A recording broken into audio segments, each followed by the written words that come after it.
got our special speaker here. We're a little bit late, so we want to get him on as soon as possible. Our speaker today is Dan Harary. He's the founder of the Hollywood Disclosure Alliance. Dan conceived of the Hollywood Disclosure Alliance in 2023 and serves as its chairman.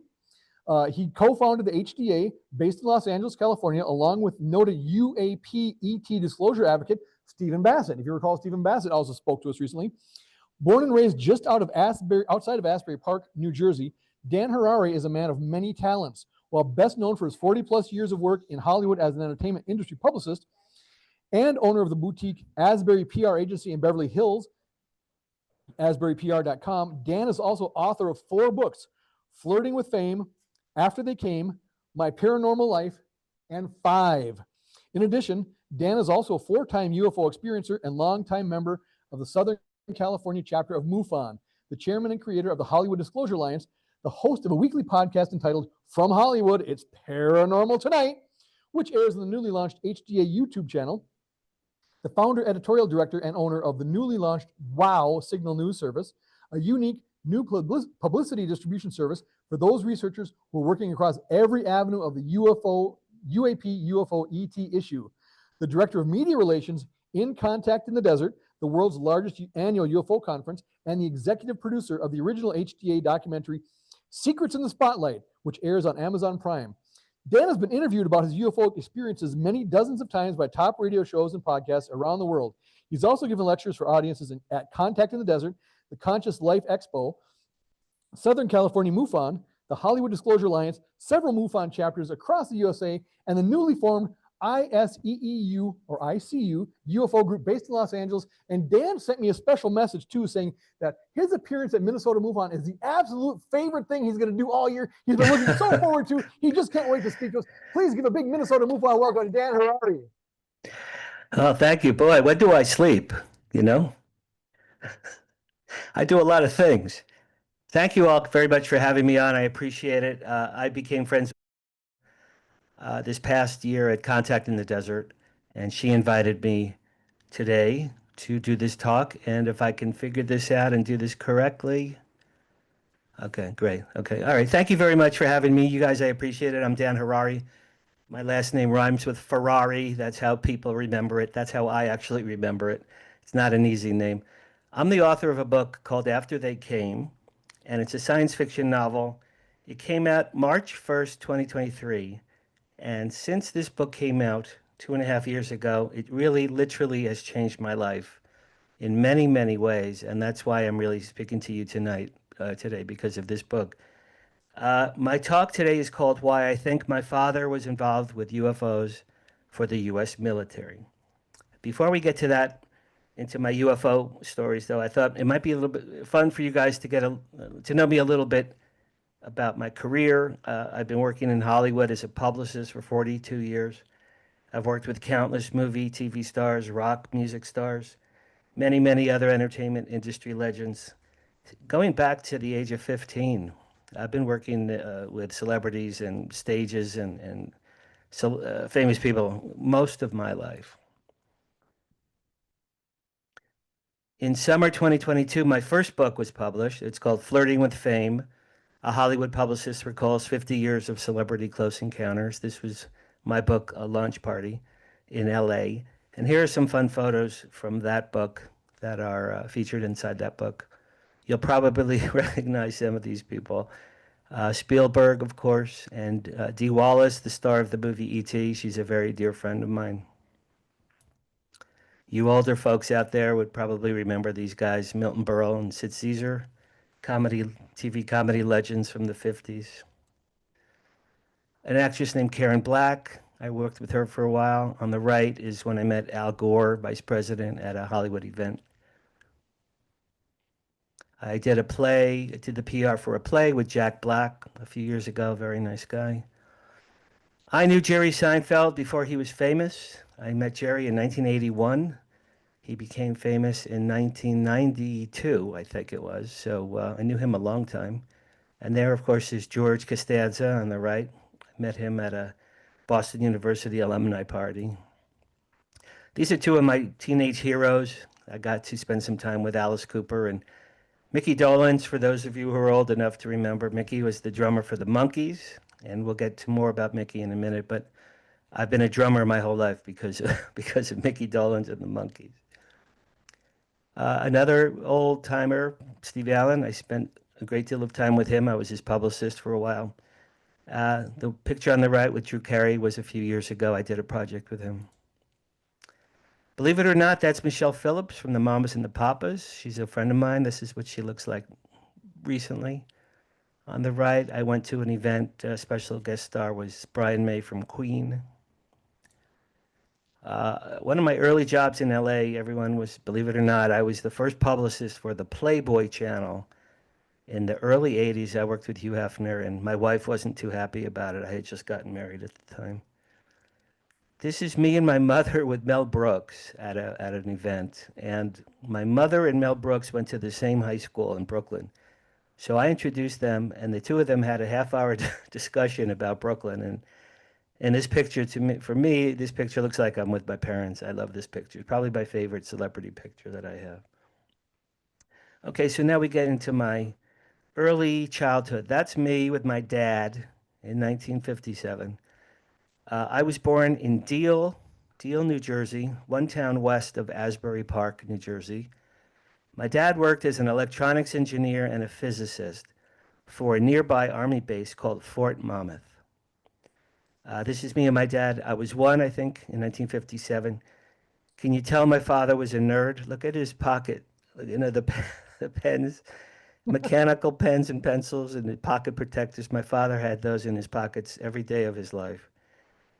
My father, you know, was probably the inspiration for the TV show The Big Bang Theory. He was the king of the nerds. My middle brother Bob came along in 1960. Again, note the pencil and the pen in my father's pocket there. And then my little brother Michael came along in 64. So Dan, Bob, Mike, those are the three sons that my parents had. We were raised pretty heavily Jewish. Both my parents were Jewish from Brooklyn. This is me and my father at my bar mitzvah in June 1969. The reason I have this picture in here is because my story, UFO story, starts 9 months after this photo was taken. 9 months after this photo was taken.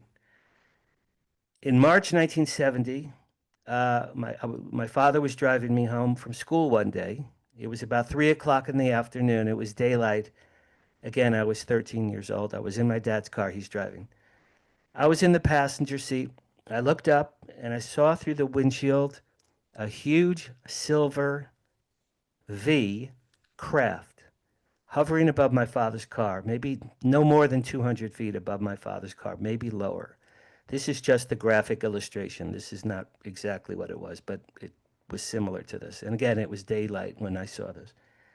So I screamed out I saw it through the windshield, and I screamed, Dad, stop the car. Dad, stop the car. There's a UFO above the car. Stop the car, Dad, stop the car. My father pulled the car off to the side. We got out. My dad and I stood in front of the car. And you guys, I'm literally jumping up and down, pointing, Dad, it's Star Trek. Dad, it's Star Trek. This is 1970. Star Trek was a new TV show then.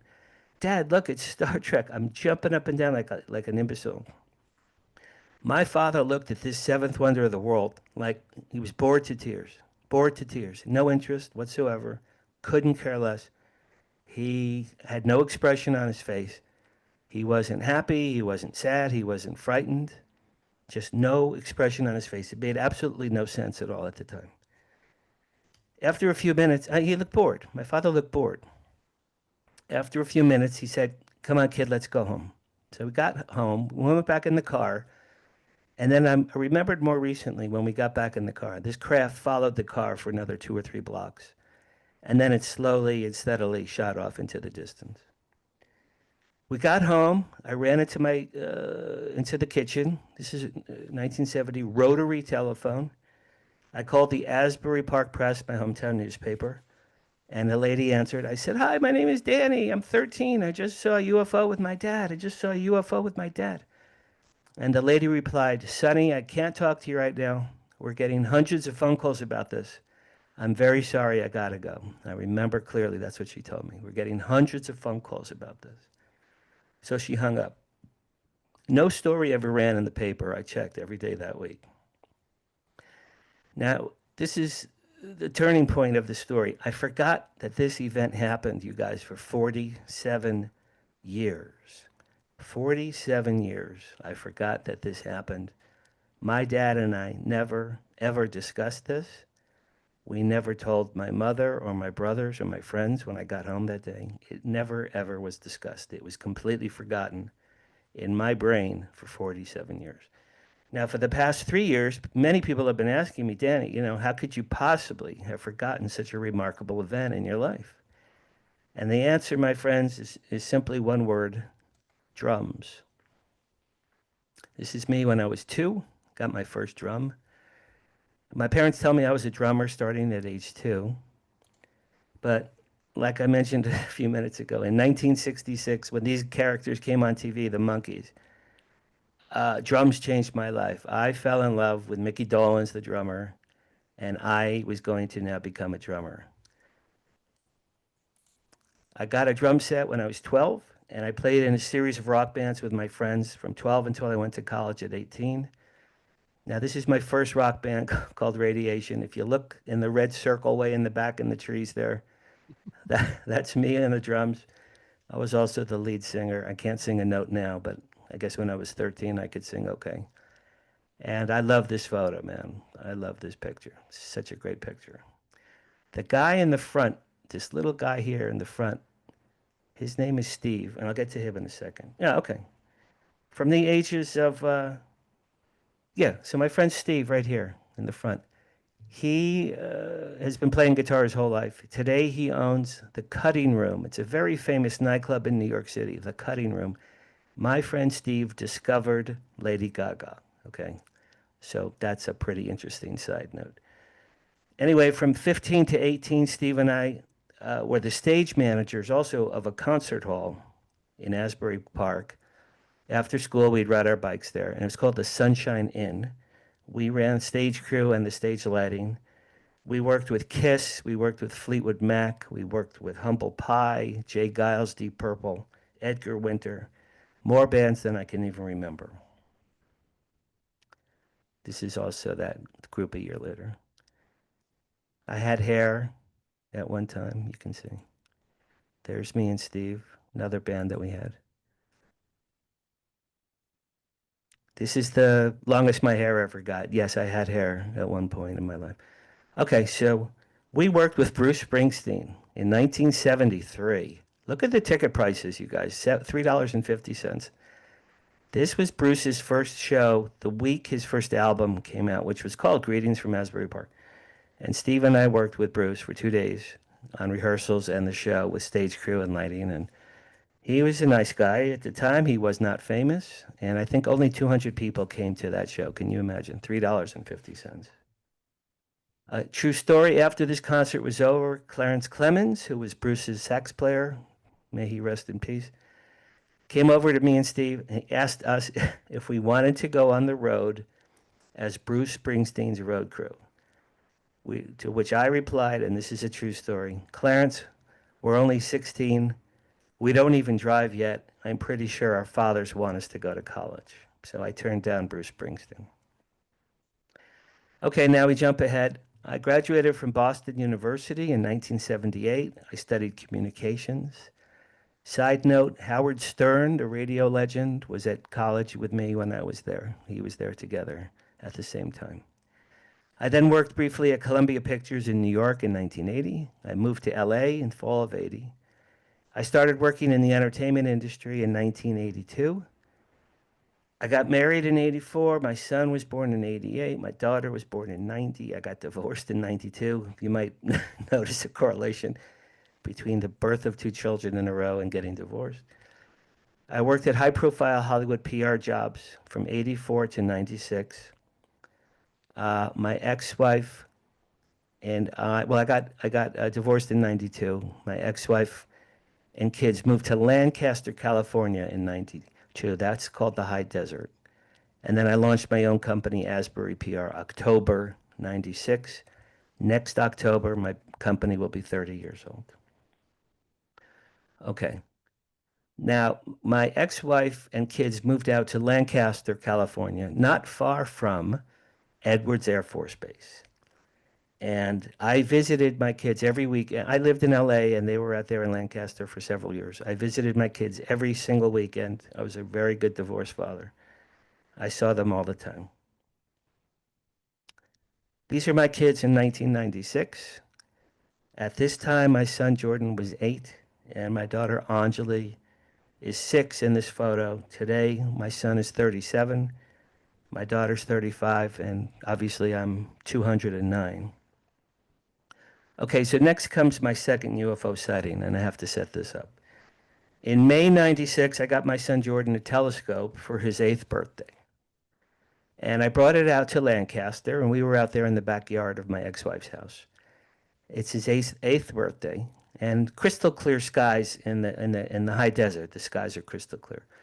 And with this telescope, we saw the moon and Mars and Saturn and all the other cool stuff in the sky that we all see and love. And then we saw a bright egg-shaped light at the very far right corner of the sky. It was traveling fast from the far right of the sky to the far left of the sky. I told my son it was a satellite. And then that light stopped and remained in place for about 20 seconds. It stopped moving, remained in place for 20 or 30 seconds. I thought it was going to crash to the earth. I really did. Then it reversed course and returned all the way back to the far right part of the sky where it came from. And that's when I knew it was something remarkable. Now, I'm going to show you, if it works, a video, an animated video I had made to replicate what we saw. This is not exact, but this is... do you see this Yeah, we're now? seeing that. Yep, we're seeing it now. Yep. Okay. Okay. This is kind of like what I saw. Light from the far right all the way across, stops in place. It did not turn around like that. The animator messed that up. But then it returned back along the same straight line that it started from.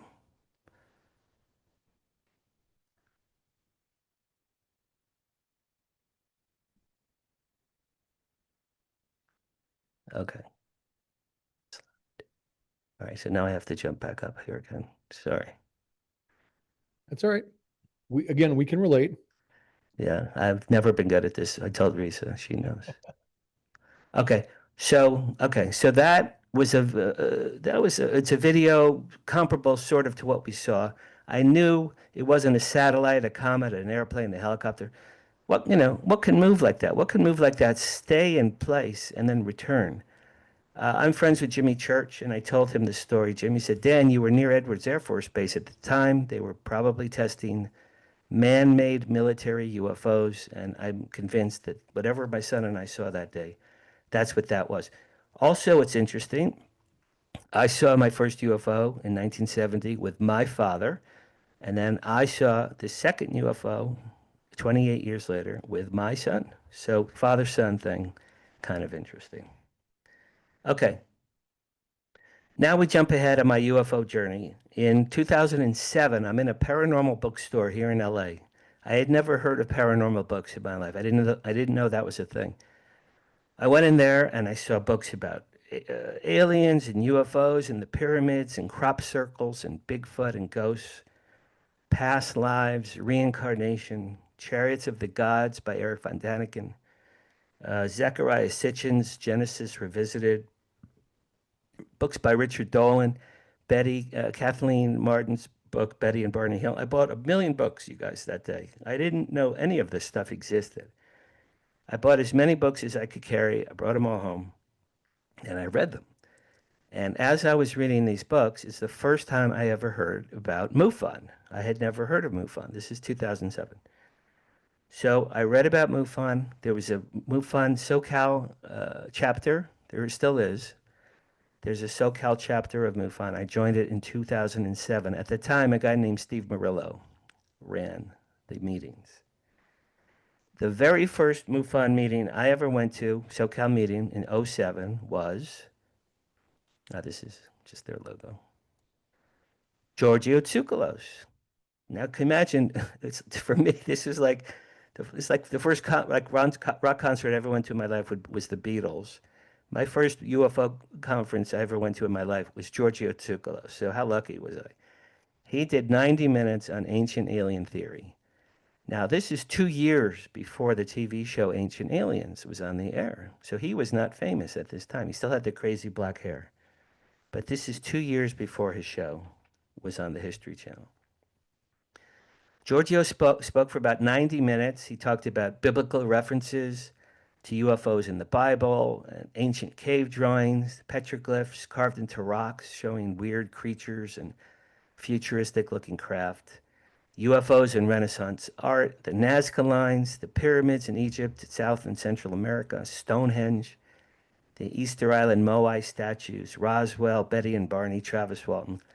Basically, ufology's greatest hits. In 90 minutes, I got ufology's greatest hits by Giorgio Tsoukalos. There were only maybe 30 people in that room at the time. Now, I never knew anything about any of this information at all. I sat there in awe. I literally had tears running down my face when I'm listening to this information. A light bulb went off over my head, and I thought, wow, where has this information been all my life? I never knew about any of these things. My parents, my teachers, my friends, my rabbi, no one growing up ever told me about any of this information. At the end of that talk, I went up to him. I said, Giorgio, man, you just literally changed my view of the world. And I shook his hand. And he replied, cool, man, that's cool. You're one of us now. So that was very sweet. A year later, and at another MUFON meeting, a gentleman named James Gilliland spoke. This is in '08. He spoke at a meeting. James Gilliland owns the Isetti Ranch in Washington State at the base of Mount Adams. Now, Mount Adams is one mountain down the same mountain range from Mount Rainier, where Kenneth Arnold saw his famous 9 UFOs in June 1947. The Isetti Ranch is a major UFO hotspot. It's been a UFO hotspot for, I think, 200 years, according to the Native American Indians.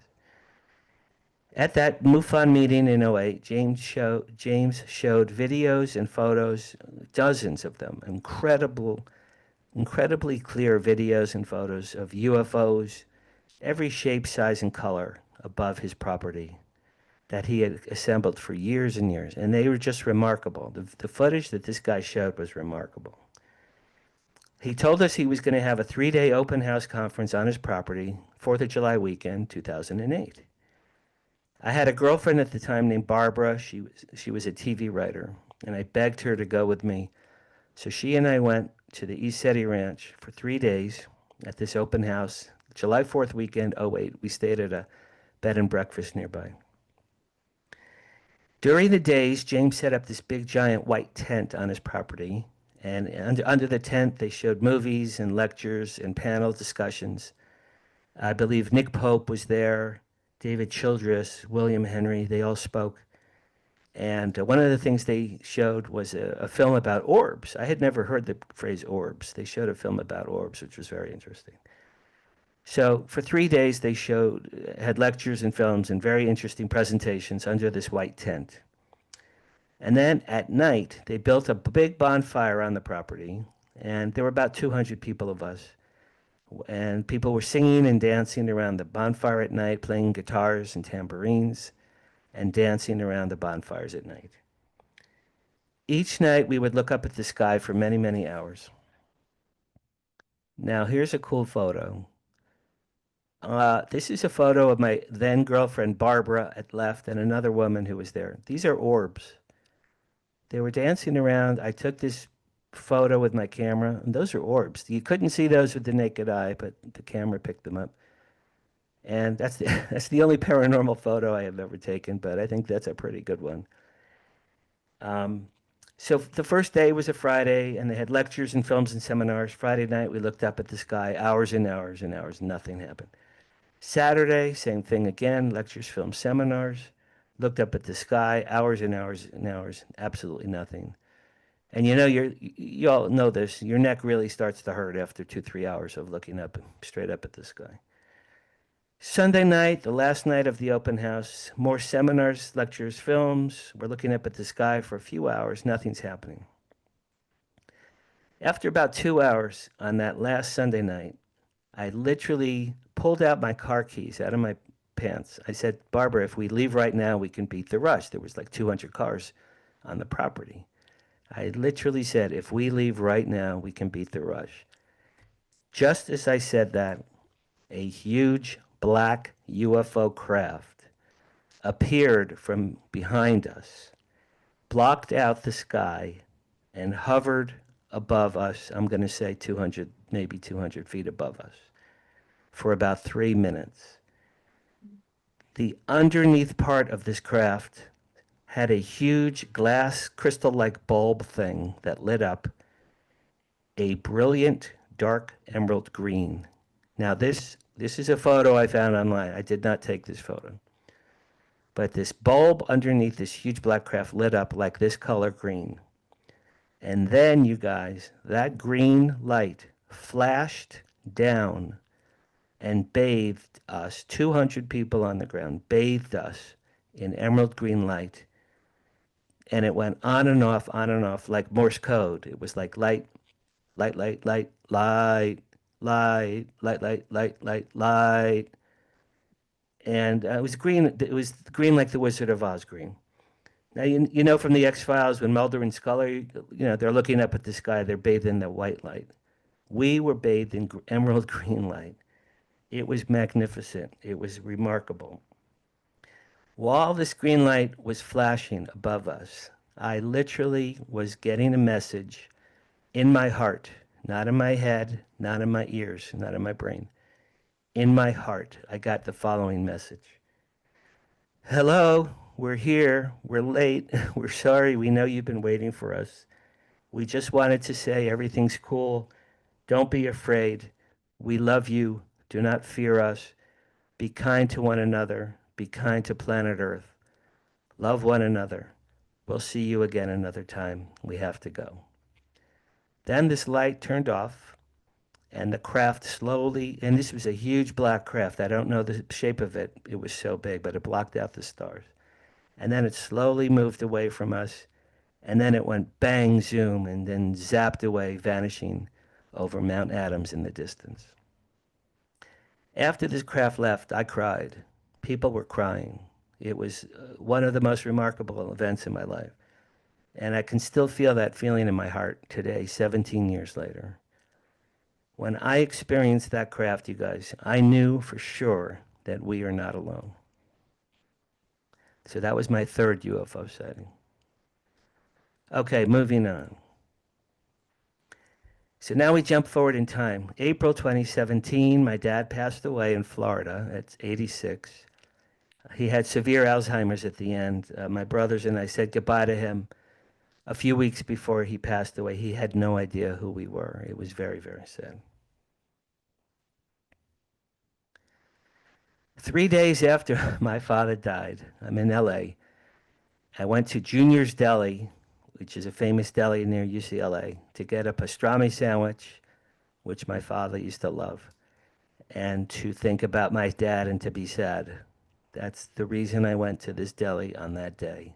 I went by myself to be sad and to mourn my father. Now, everything I'm about to tell you guys, it's a true story, and every time I tell it, it becomes more remarkable, but everything I'm about to tell you is a true story. I went to the deli. I ordered my sandwich. The waiter walked away. I'm sitting there. It was empty. The place was empty at the time.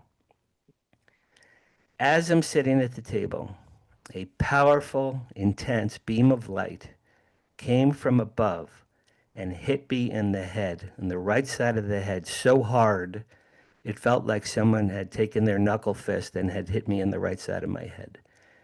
And then projected out through my brain and my eyes into the air, 8 to 10 inches in front of my face, projected into the air, was a high definition 3D color hologram home movie with audio of the 1970 UFO sighting I had with my father. It played.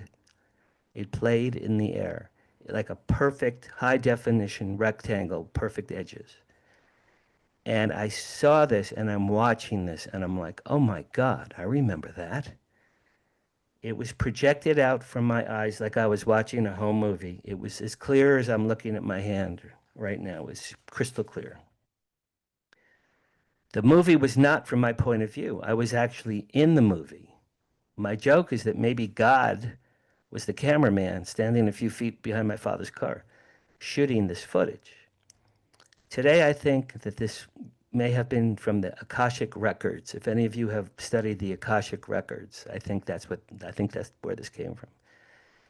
Now, as I told you earlier, I had completely forgotten about that event for 47 years. But in the deli, I once again saw that my dad and I in front of the car, looking at this V above the car, and me jumping up and down, and it had audio. So I heard myself say, "Dad, it's Star Trek, it's Star Trek." And this time, in this little video in the deli, my dad looked at me, he winked at me. Looked at me, winked at me, and then my father said, "Come on, kid, let's go home." Now think about that for a second. My father winked at me. Okay, right after that, the home movie projection dissipated. And then I heard a voice in my right ear. Now, I've been clairaudient a few times in my life, maybe 10 times in my life. I've heard messages always in my right ear. It's a man's voice speaking to me in my right ear. I heard in my right ear, "Get a pen, get a pen, get a pen. You need a pen, you need a pen, get a pen." I asked my waiter for a pen. There was a paper placemat in front of me at the deli on the table. I got a pen, put it in my right hand, and then I did something I've never, ever done in my life before or since. It's called automatic writing. You probably have heard, some of you have heard of what automatic writing, it's a real thing. My hand wrote down the following. Write a book about benevolent aliens. Lead character's father knew about UFOs. And then I wrote ATC. Those capital letters, ATC. I had no idea what that was. I stared at that for a few minutes, and then I realized I had a title for a book after they came, ATC. This book was literally given unto me as a paranormal download. So I finally got the pastrami sandwich. I inhaled it. I raced home from the deli, and I began writing this book after they came that same day. I worked on researching and writing this book every single day and night for 1 year, from March 2017 to March 2018. After They Came tells the story of Jonathan Michael Tuckerman, the lead character, who's a loser in life. He decides to drown himself in the Pacific Ocean on his 70th birthday. As he's drowning, a giant UFO appears suddenly out from the Pacific, beams him on board, and saves his life. The UFO slowly flies over all of LA, stopping over Dodger Stadium. And there the aliens appear and they speak. And they say, "People of Earth, don't be afraid. We have come in peace to solve all of your problems. We love you." It sounds like the message I got from the emerald green UFO light, right? Then Tuckerman, my lead character, is taken to see the President of the United States at the White House. He gets set up at the UN. He meets once a month with the aliens in their ship above the UN building in New York. And over the course of the year, they solve all of mankind's problems. It should only happen.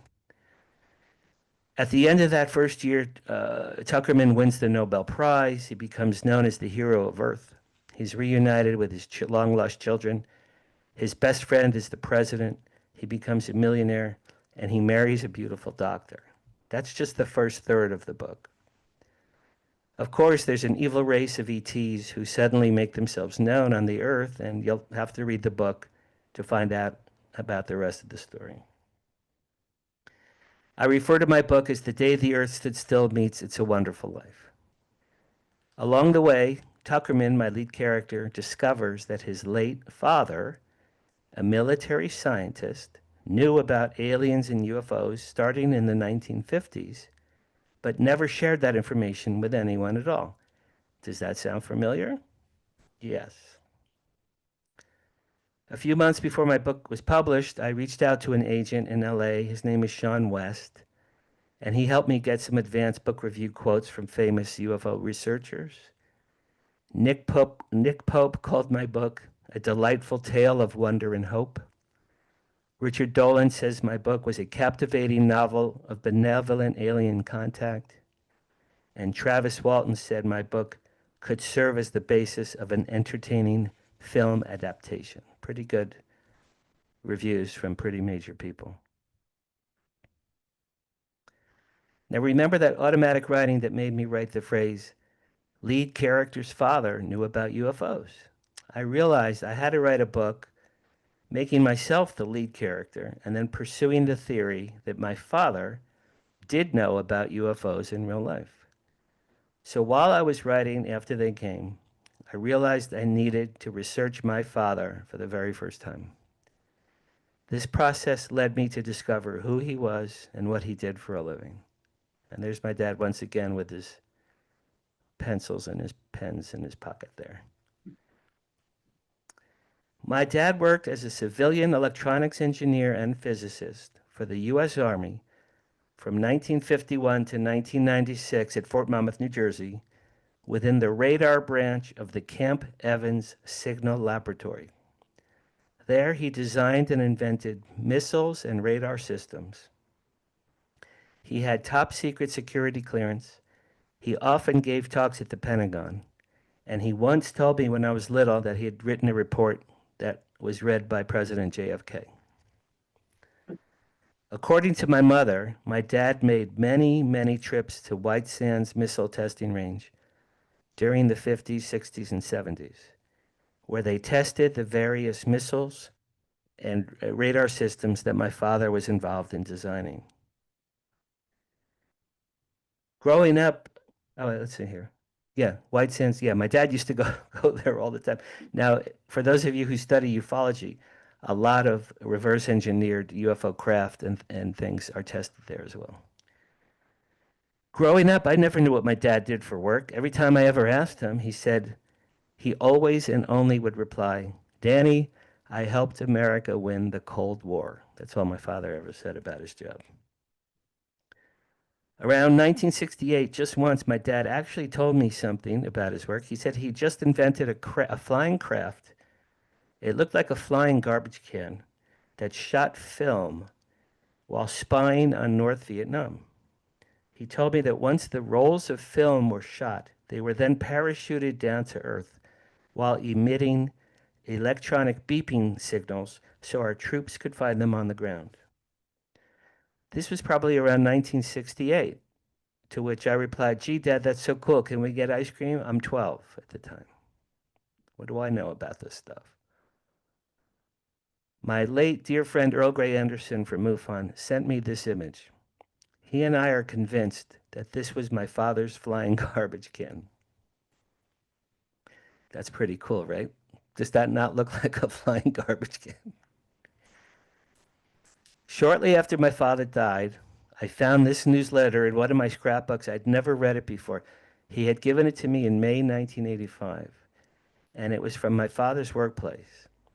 It says that my father was hired as a physicist in 1951, and he worked on a variety of airborne electronic systems for air navigation, position location, and missile guidance.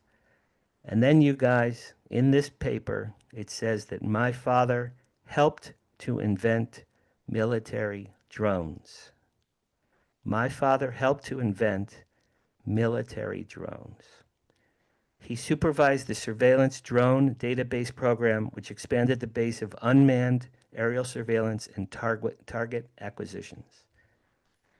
He directed the remotely piloted aerial observer system program, which resulted in the first ever successful laser strike of a tank from a drone at White Sands in 1975. According to this newsletter, over the years, my father received many awards, commendations, and certificates. Folks, my father never told his family about any of those awards at all. We never knew any of this information. So then I decided I should research where my father worked, Fort Monmouth, New Jersey. Fort Monmouth was the site of some of the most significant communications and electronics breakthroughs in military history. It was known as America's home of the Signal Corps.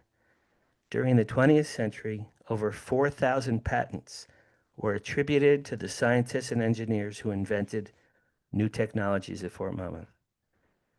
The forerunner of the Army Air Corps and the U.S. Air Force had its roots in Fort Monmouth. And today, Netflix is building a movie studio on this old abandoned military base.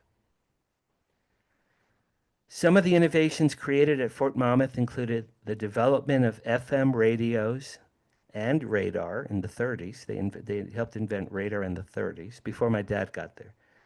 The bouncing of signals off the moon to prove the feasibility of extraterrestrial radio communications, frequency hopping tactical radios, and networking capabilities supporting our troops in the global war on terrorism.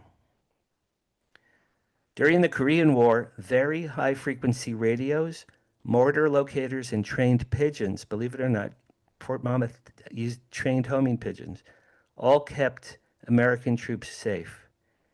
Fort Monmouth supplied to American troops brand new enemy detection equipment, including wire communications, skybound meteorological and photographic drone equipment, advances in nucleonics, radar, and thermionics. I have no idea what any of that means. In conjunction with the war in Vietnam, Fort Monmouth scientists invented squad radios and night vision goggles. Fort Monmouth invented night vision goggles, revolutionary items that helped American soldiers see and communicate while in combat. Now, here's another thing that I found out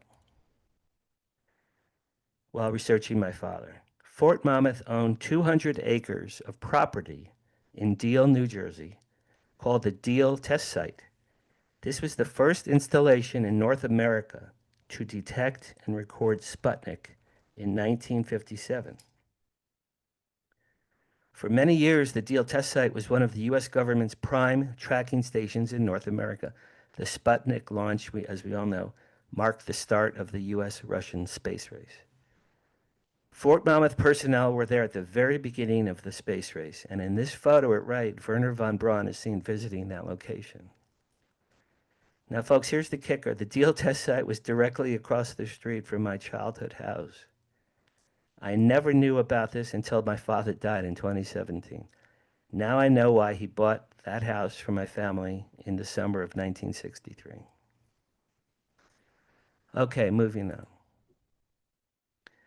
According to Richard Dolan's book, UFOs and the National Security State, within his table of military UFO encounters, he cites 2 UFO events that took place above Fort Monmouth, New Jersey during the early 50s.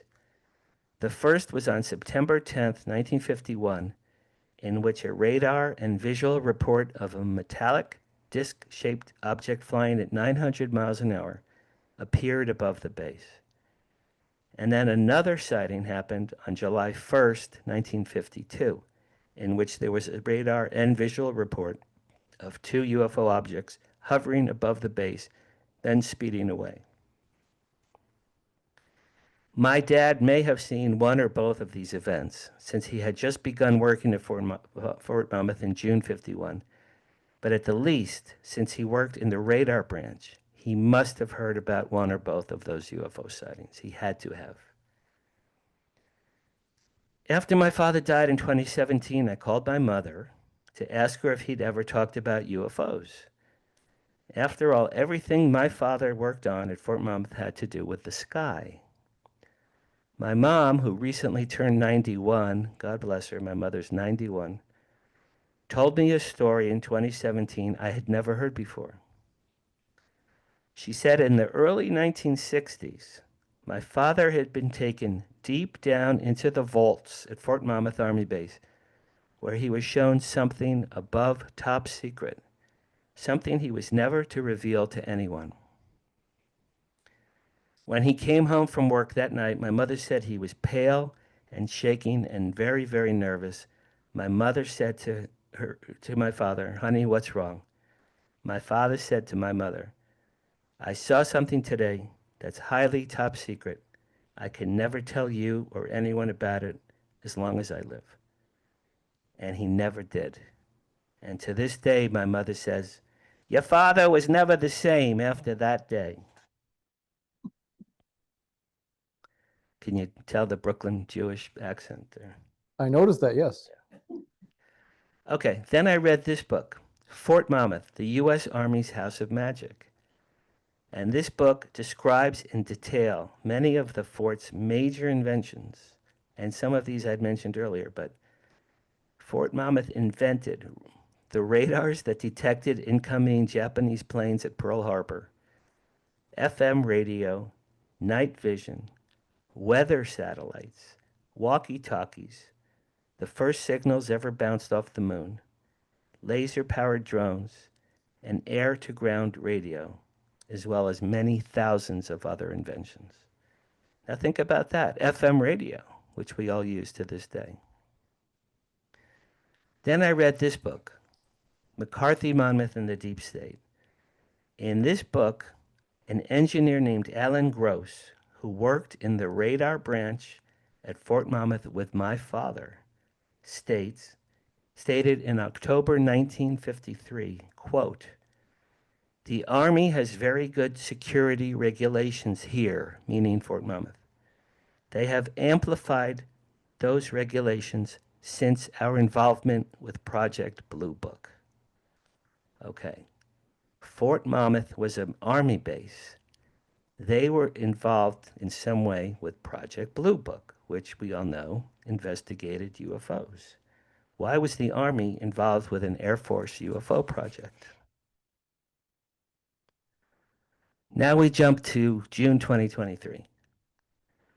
Dr. Stephen Greer gave a press conference in Washington, D.C. It was televised. During that talk, he presented slides that he said were based on information he'd gotten from whistleblowers that claimed the U.S. military had 145 military bases that were involved with top secret and sometimes illegal projects involving retrieved UFO technologies. Greer's data was part of his Disclosure Project's intelligence archives. Okay, now you guys, here's the killer. In this slide, military base number 51 from Greer's research is Fort Monmouth, New Jersey. If you can see, I don't know if you can see my arrow, but 51, Fort No, we don't Monmouth. see the arrow. Okay, but look at Yeah, 51. oh, yeah, we do see it. Yeah, we see the cursor. I'm sorry. Okay, see that? Yep. According to Stephen Greer's whistleblower network, Fort Monmouth was one of 145 U.S. military bases that he has proof of that were involved in the reverse engineering of UFO technology. Okay, when I saw this on my TV, you guys, I actually gasped. I gasped, and I had to call my mother right away and tell her. So after gathering all of this information about my father and where he worked, but only after he died, let's analyze all the clues. Jack Harary was an electronics engineer and physicist for the U.S. Army from 1951 to 1996. Now, 1951 is only 4 years after Roswell, by the way. With top secret clearance, my father helped to invent laser-powered military drones, designed new missile and radar systems, went to White Sands Missile Testing Range all the time, gave talks at the Pentagon quite often, and wrote at least one report that was read by a president, JFK. There may have been other presidents that read his material. According to my mother, my father saw something in the early 60s deep in the vaults at Fort Monmouth that was above top secret. He was pale and nervous, and my mother said he was never the same after that day. Fort Monmouth was the site of some of the most significant electronics breakthroughs in military history. Over 4,000 patents were issued for their technologies. Richard Dolan cited 2 major UFO sightings directly above Fort Monmouth in 51 and 52, right when my father started working there. In fact, I think Richard Dolan told me that after the 52 sighting is when they created Project Blue Book. It's when they started Project Blue Book. The McCarthy hearings revealed that Fort Monmouth was involved with Project Blue Book. Stephen Greer's research strongly indicates Fort Monmouth was one of 145 U.S. military bases actively involved in the reverse engineering of recovered ET technologies. Jack Harary and his son, me, had a major UFO sighting in 1970. He was bored to tears and had no interest. And then in that home movie download I got, my father winked at me. My father winked at me at the end of that recovered memory. After gathering all of these clues, I finally came to realize why my father had no expression on his face when we saw that UFO in 1970. Today, I truly believe that that flying Silver V was a man-made military drone created at Fort Monmouth that incorporated technology U.S. scientists were able to reverse engineer from recovered UFO crafts. I am 100% convinced that not only did my father know what that UFO was, he may even have had a hand in designing it. After all, he began working for the Army in '51, like I said, just 4 years after the crash at Roswell. I also believe what my father was shown that day in the vaults in the 60s was part of, or maybe even an entire, recovered UFO craft, or maybe some kind of chunk of alien technology, or maybe an alien being living or dead. I don't know. But where he worked was all about technology. They must have had some chunks of technology there that they showed him. My father's nonchalant reaction to the 1970 UFO he and I saw together blends in perfectly with where he worked for 45 years and the kinds of work that he and his fellow scientists did at Fort Monmouth during the Cold War era. And it also explains the wink. Now remember that home movie download I had at the deli? I believe that my father sent me that message from heaven. After all, it was only 3 days after he died. I think he was saying to me, Danny, I couldn't tell you about my work my whole life, but I'm dead now. My NDAs with the military are over. Remember the UFO we saw together in 1970? I knew what that thing really was. I wrote up this tale and submitted it to the MUFON Journal, and it ran on the front cover. It was a front cover story of their June 2023 issue. Why I think my father was involved. That's my cover story there. Okay, so now we come back to my book. After They Came was first published March 1st, 2023, the first promotion I did for it was at Alien Con in Pasadena, and I saw my buddy Giorgio again. I gifted him my book, and I thanked him for his years of work, and I handed him the book, and he goes, Dan, don't tell anybody, but everything I do is all just smoke and mirrors. So I thought that was very funny. I also met Nick Pope, who is now a good friend of mine. I met him for the first time. I thanked him for the nice blurb he gave me, which appears on my book's cover. He called my book A Delightful Tale of Wonder and Hope. And Nick and I are friends now.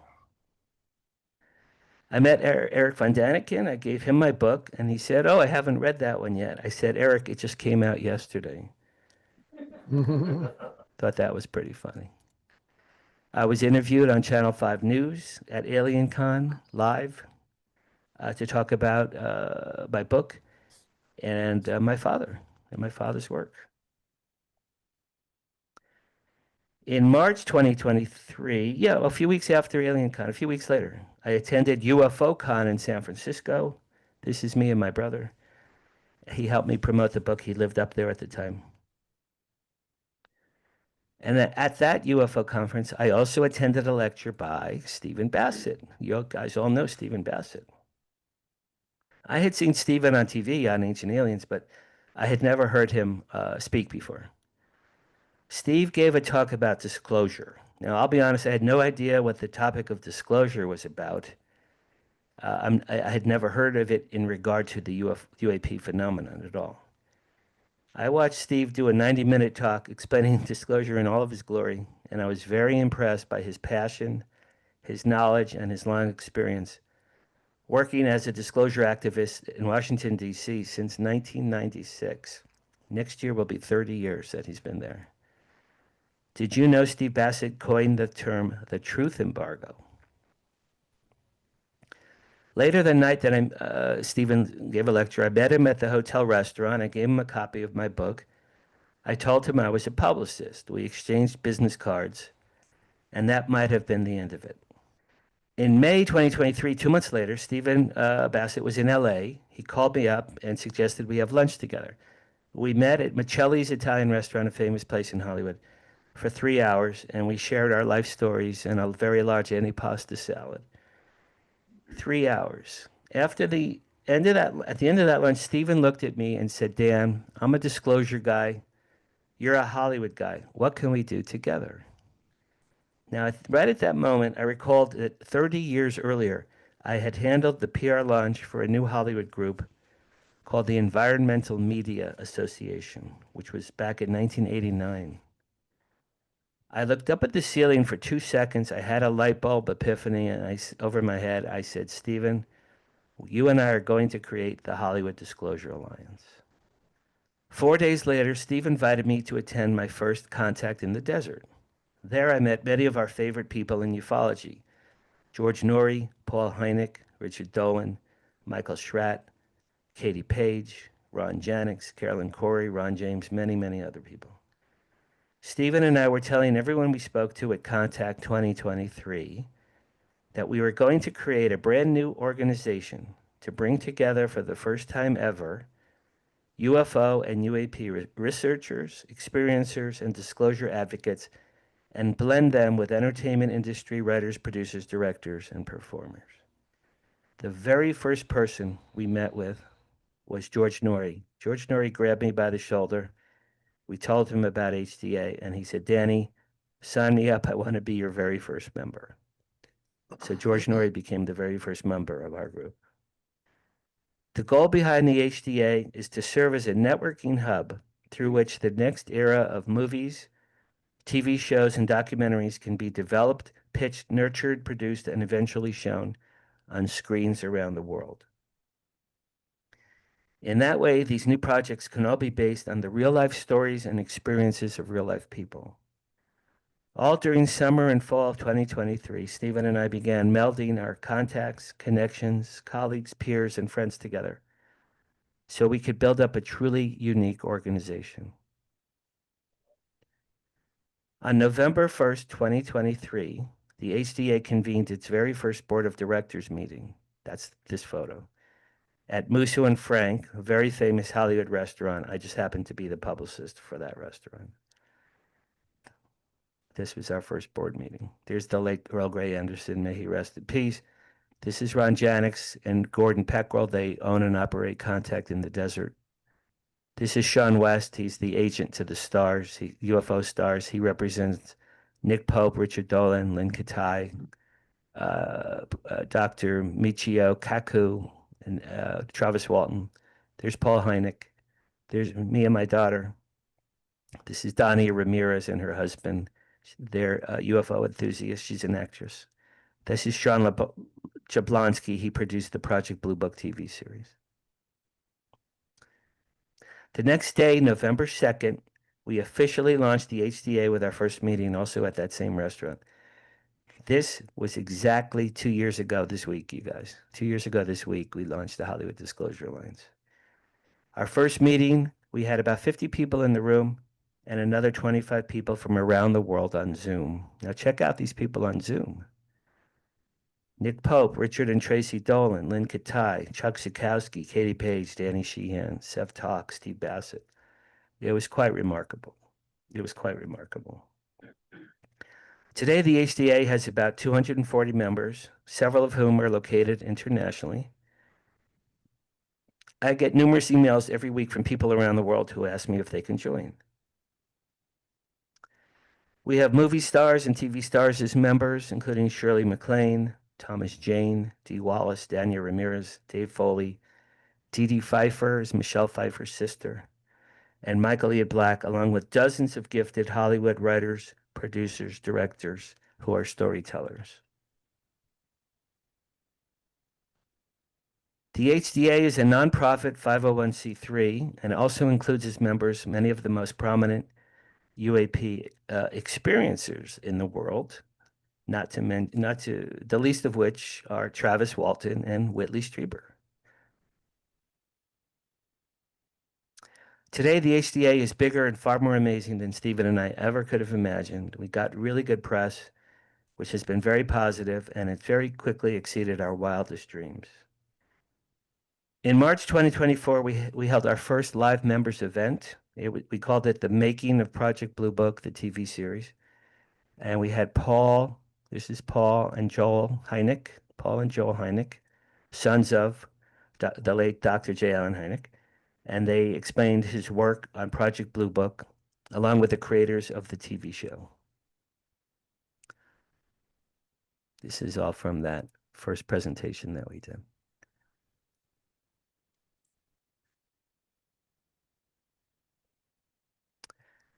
My daughter Anjali created the HDA logo and website, so I had to give her a little shout out here. An incredibly beautiful, talented daughter. Note my rabbinical beard at the time.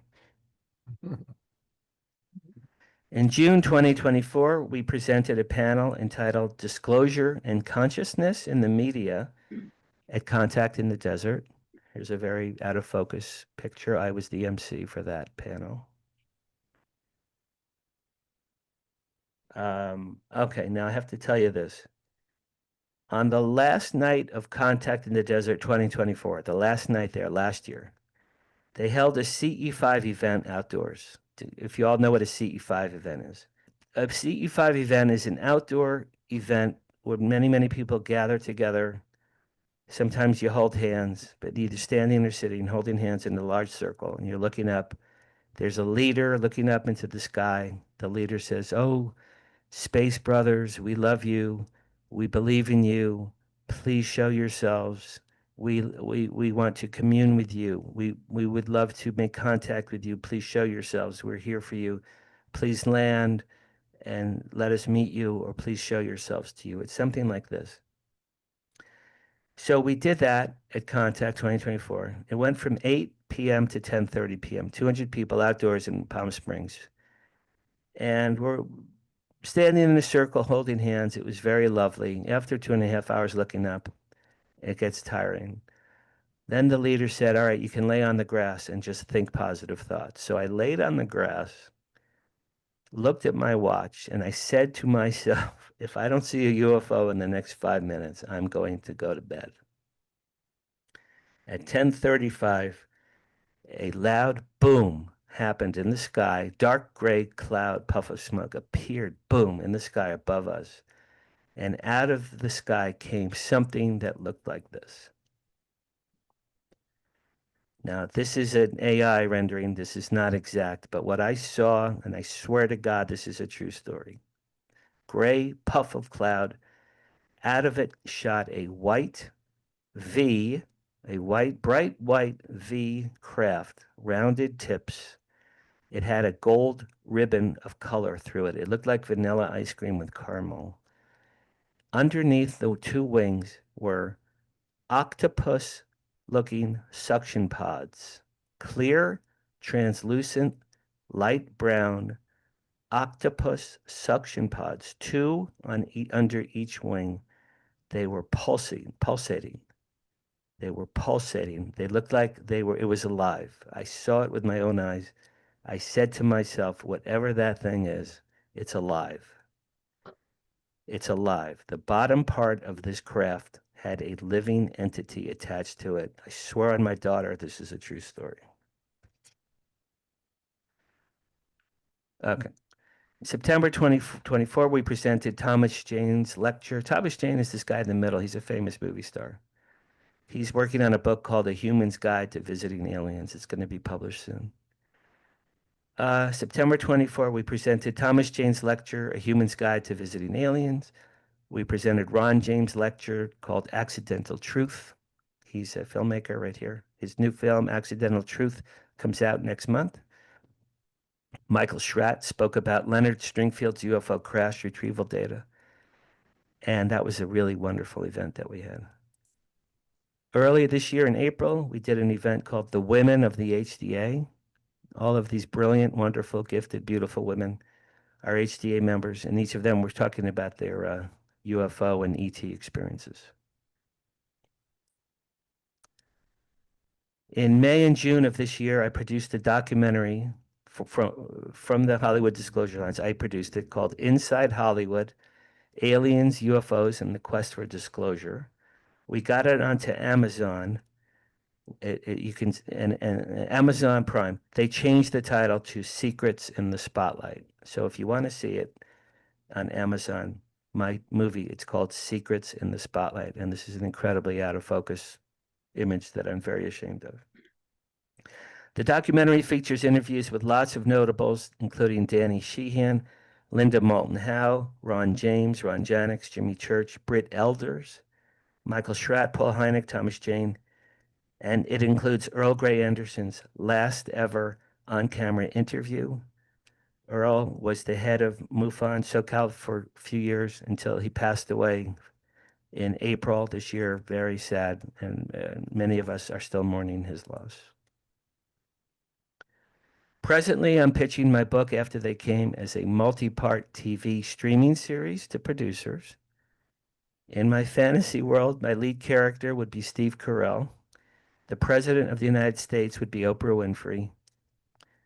And I do have some producers looking at this. And my mother keeps asking me, Danny, when could I see your show on TV? To which I reply, Mom, it'll be on TV the day after hair grows back on my head. Nothing? No laughter? Really? Nothing? Okay. No, there's some people weeping in sorrow, I think, though. Sympathy. Well, listen, I thought that was funny. Last year, I was gifted by Margie Kay with my own podcast called Live from Hollywood. It's Paranormal Tonight, which aired live every Thursday on the UNX Broadcasting Network. That was last year. The show was a year long, and now I'm resurrecting it next year, and it'll be a different show. But this was a lot of fun for me on that show. I interviewed major people, Richard and Tracy Dolan, Bassett, Nick Pope, Lynn Katai, Dee Wallace, the star of E.T., Dr. Avi Loeb, Jesse Marcel III, major people I interviewed, as well as some fun Hollywood people as well. So I'm going to resurrect my show next year. It'll be called The Wow Signal Presents.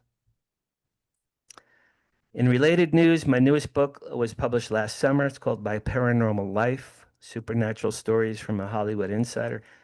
In addition to my UFO experiences, you guys, I've had various ghosts, poltergeists, angelic voices, spirit guides. I told you I was clairaudient. I've heard things in my right ear many times that have always come through for the betterment of my life.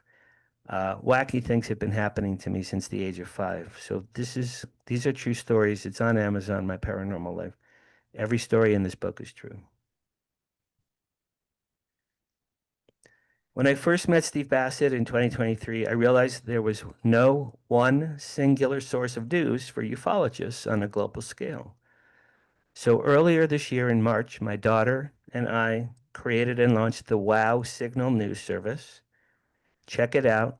It's the Wow Signal what is it? The Wow Signal.news. Check out the Wow Signal.news. We get news from all over the world. Every Monday, I post new news on that site.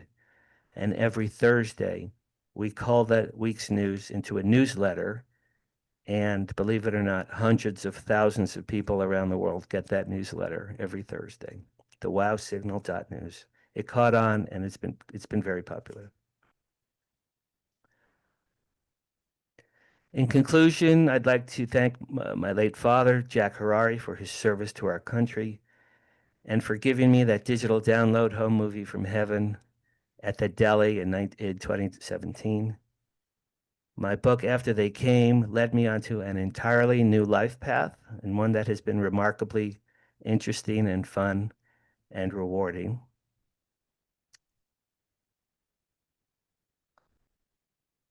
The paranormal experience at the deli led me to write a popular science fiction book. I've made a million new friends. I have my own podcast. I'm the publicist for Contact in the Desert. I'm the chairman of the Hollywood Disclosure Alliance, and I'm the publisher of the Wow Signal. All of those amazing things happened to me solely because I went to have a pastrami sandwich to mourn my father one sad day back in April 2017.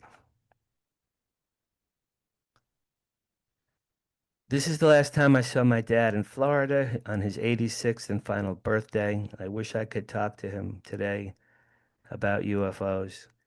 Interesting side note, this Monday, 2 days from today, this Monday, November 10th, would have been my father's 95th birthday. My father would have been 95 on Monday. May he rest in peace. I'm very proud to announce this just happened last week. On October 3rd next year, my father will be posthumously inducted into Fort Monmouth's Hall of Fame for outstanding service. This is something I worked on for a year, and I'm thrilled to death that I have the honor to get my father some recognition like this. My whole family, we're going to have a family reunion, and my mother, she'll be 92. She'll go as well. So very, very proud of that. One of my favorite 70s rock bands was Yes. They did a song I really loved called Wondrous Stories. The Hollywood Disclosure Alliance is working to help nurture, develop, and produce the next generation of wondrous stories based on real-life experiences of real-life people and bringing them to silver screens around the world. And my Wow Signal news service is also helping deliver the latest UAP and ET news and developments to a global audience. Thank you guys for listening today to my wondrous stories. I really appreciate it. And that's the end of that. That's great, Dan. About an hour, I guess, right? What's that? Guess about an hour, right? Yeah, we've still got about a half hour left. Oh, no, we got about, is it 20 minutes left? Are you open for questions? Absolutely. I love I questions. know there's someone here that's got a question he'd like to ask you. Yes, please. Hi, Dan. It's nice to meet you. Thanks. Now, this is only a hunch, and I'm going to ask it because I'm kind of a vigilant person and remember certain numbers and stuff like that. But have you ever heard of Area 51? Of course. Okay. Now, again, my hunch is that with your father serving in the Army in 1951 with a lot of the projects that he was working on, it would be maybe to your advantage, or you'd be feel more hopeful and stuff with life that your father's name is Jack. Jack Harary, yes. Yeah. That he had something to do with Area 51, which is a very predominant place that I call NASA's playground. So I don't know if you want to look into it, if it's worth it to you, but I would guess, just kind of knowing Nick Pope a little bit, and I haven't talked to him ever, but I've seen him and heard and listened to him at least once or twice, but he would probably verify that for me, that your father had probably a lot to do with why they call it Area 51. Just a thought for you. Well, no, I appreciate it. I know my dad went to White Sands a lot. I know he went to Alamogordo, Edwards. There was a base in Texas, my mother said. I think he may have gone to Homestead in Florida. My dad, when I was a kid, was on travel duty a lot. He was away a lot. My father was a genius. I'm not bragging. I'm just stating a fact. My father was a genius. So now it's funny that you should say that. 2 nights ago, I saw a special about Area 51. That was really launched, I think it was in 1955. Was my father ever there? Quite possibly. Quite possibly. He was in Nevada and California. We lived in New Jersey. But my dad went to Nevada and California a lot. A lot. Could he have been at Area 51? Yes. Will I know that for sure? No, my mother doesn't know. He didn't tell my mother, He could not tell my mother. He was under NDAs. My mother never knew half of the information I just told you guys until I told her. She said, your father never told me or anything. I'm very, very good friends with Paul Hynek. His dad, of course, was J. Allen Hynek. When I saw in that one book that Fort Monmouth was involved with Project Blue Book, I texted Paul last night. I texted Paul Hynek last night. Paul, please find out if your father was ever at Fort Monmouth, New Jersey. I'd love to know that information. So I'm going to stay after Paul on that one. But my dad knew more than he could ever share. He was a very quiet man, a very serious man, a lovely, wonderful, loving father. But my dad never revealed secrets to anyone, including my mother. So I'll never know, but it's quite possible he could have been to Area 51. Very good. Thank you. Sure. Cool. Any other questions for Dan? Oh, come on. I love questions. For you or oh, back Lou. there. Mike? Oh, Dana, but not you? You later. Okay. Hi, Dan. My name is Dana. Can you hear me? I can hear you. I can't see you, but I can. Oh, okay. Okay. And I'm Facebook friends with Camille too, or whatever. That's Oh, yeah. when I first heard about Hollywood Disclosure Alliance. So you talked about wondrous stories.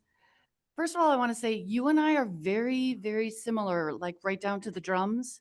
Wow. My dad was an electrical engineer, and in April of 23, I came out with a book and talking about my multi-experiences over the years since I was in the crib. And 10 months later, a man handed, I think I did my MUFON talk before that or after, I can't remember. But anyway, 10 months after my book came out, I got a phone call from a mysterious man who handed me a classified file, my dad, of papers and collection of all kinds of things. So funny that I'm here and listening to you, because people have been telling me I'm going to write a second book, and I didn't think so. But now I'm going to start to do research on my dad and his background and what the Nice. heck happened there, because he transformed the supercomputer. He was a genius as well. Long story. I'd love to connect with you or send you a copy, or you could look at my website. But anyway, so very, very nice to meet you.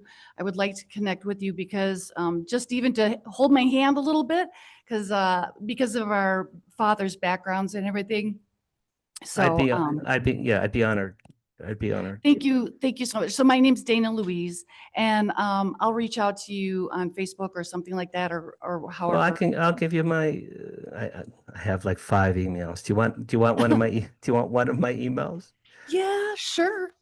But you'd be sharing it right now with a bunch of other people. That's fine. Okay. Well, it's fine. It's fine. I'm a public figure. Editor at thewowsignal.news. Editor at thewowsignal.news. I get emails from all over the world there. Okay, wonderful. You know And what's thank funny? you so much. Wait, Danny, 'cause it's- you know what's funny? Let me tell you a funny story before I forget. Yeah. My father, where he worked, I remember he once told me that they had computers the size of like huge rooms, massive, Right. enormous computers. When my dad retired in 96, my brothers and I wanted to chip in and get him a home computer system, right? He goes, do not send me a computer. I will never use it. I will never take it out of the box.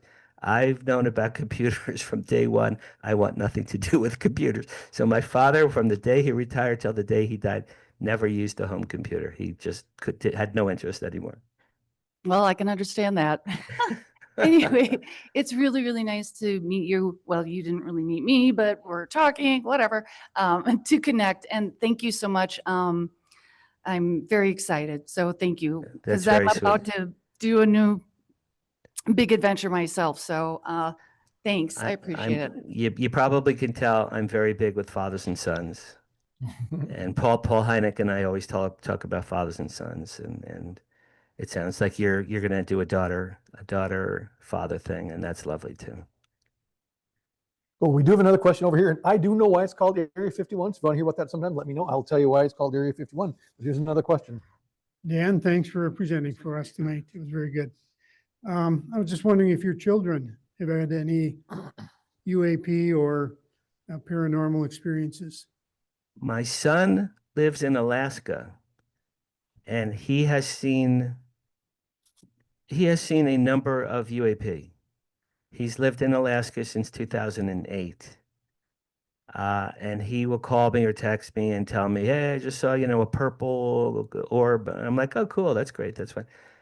He doesn't study it, he doesn't research it, but he sees them.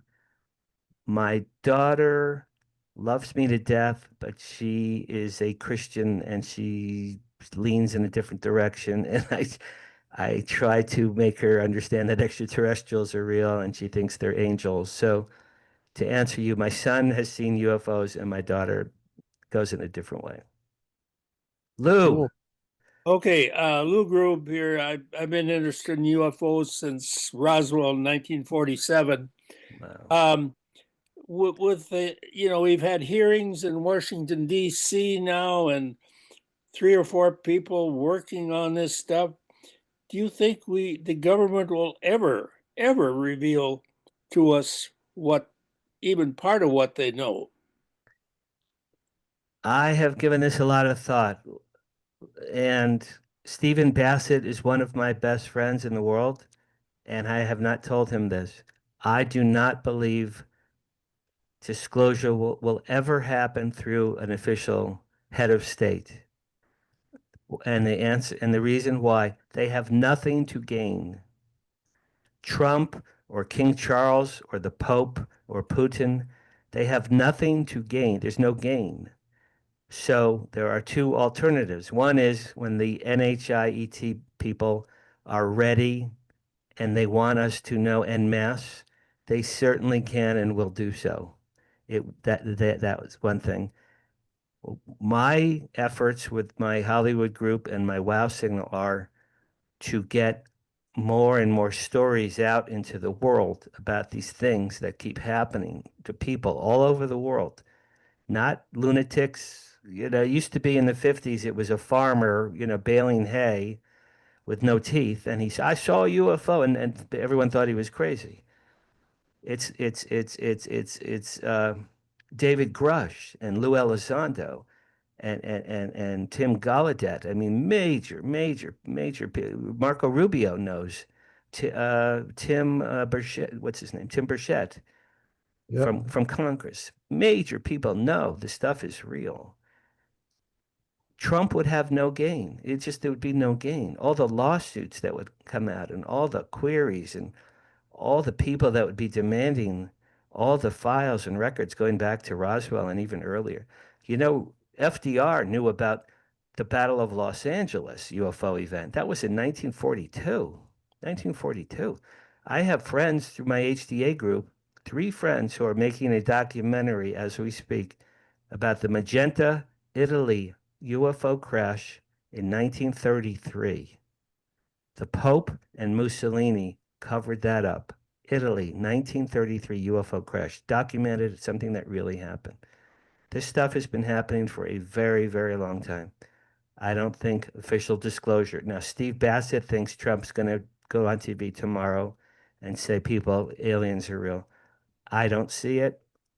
After 3 years of being intensely involved, I don't see that, and I don't think it's going to happen. Well, thank you for your point there. Sure. I wish it did. Trump should have done it on day 1 when he came back. He didn't. Clinton tried. Okay. Clinton tried. Hillary Clinton tried. Obama tried. Jimmy Carter tried. George Bush was the head of the CIA. You know this story? Jimmy Carter was the president-elect. He meets with George Bush, Sr., who was the head of the CIA. He goes, George, please, when I become president, you need to tell me about aliens and UFOs. George Bush said, Mr. President-elect, with all due respect, it's above your pay grade. I will never tell you anything. True story. True story. Absolutely true Oh, story. yeah. Last question. Any last question for Dan? Because we got to wrap it up here. Last question for Dan, either online or in person. I'm good. I'm good for questions. Anyone in the chat? Anyone in the chat? No? Anyone? Oh, you know what? I do have a question. As long as it might be kind of picky, but I was listening to your presentation. You said something about a laser powered vehicle, and I'm going, laser is light. So how is something Well, laser powered? Or did I understand something I embellished that. My father developed and saw the first operation of a drone that used a laser to destroy a tank. It was a Okay. drone in the sky that shot. It's in that orange sheet that I showed you. Yep. There was a drone in the sky at White Sands, and it designated a tank on the ground, and it destroyed the tank with a laser beam. I called it Gotcha. laser powered. I guess it would be laser weaponized, would be a better word, you know? Yeah. That threw me off for a second. It slid by. And Yeah. like, wait a minute, what does that mean? No, So- you made a good point. I'm going to change that to it was a Okay. laser weaponized. That's what it was. Yep. But it says Very in good. that thing, and that thing came from Fort Monmouth. It said my father oversaw the very first time that had ever happened, 1975 in White Sands. Very cool. Very cool. Well, Minnesota MUFON, we're very glad to have you. Let's give Dan Harary another big round of applause. You know, it's funny, you guys. I have to do the same talk tonight here in LA, at a live event from 7 to 8 p.m. tonight. So I'm gonna go take a nap now. But don't do it as good for them as you did it for us, okay? So make sure we get the better Well, ones. there I have to do it in person, so I might have. Oh, to yeah. I might Well, have we'll to have take. it- I might have to take a shower. You know what I'm saying? Yeah. Well, knowing our Assistant State Director, Jared, this will be on YouTube within well, probably by next month. So thank you again, everybody. So come back here next month. We've got Debbie Ziegelmeyer, underwater alien abductions. You don't want to miss that. So make sure you come on back. Thank you guys all for being here online and in person at the New Brighton Community Center. Thank you so much. Thank you, Dan. Have a great month, everybody. And as always, keep your eyes on the skies, and we are out of here. Thank you, guys. Thank you. That was a lot of fun. Thanks.